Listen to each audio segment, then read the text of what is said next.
One day world cup వేటలో విశాఖ తీరాన భారత మహిళల బృందానికి అనూహ్య ఓటమి ఎదురైంది. గెలుపు ఖాయమనుకున్న దశలో దక్షిణాఫ్రికా బ్యాటర్ డి క్లర్క్ చెలరేగి భారత్ నుంచి మ్యాచ్ను లాక్కుంది.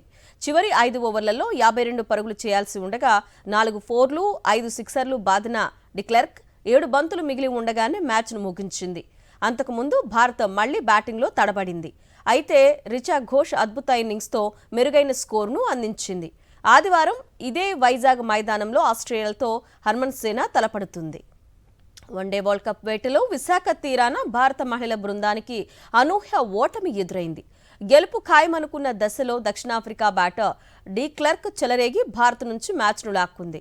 చివరి 5 ఓవర్లలో 52 పరుగులు చేయాల్సి ఉండగా 4 ఫోర్లు 5 సిక్సర్లు బాదిన డి క్లర్క్ 7 బంతులు మిగిలి ఉండగానే మ్యాచ్ను ముగించింది.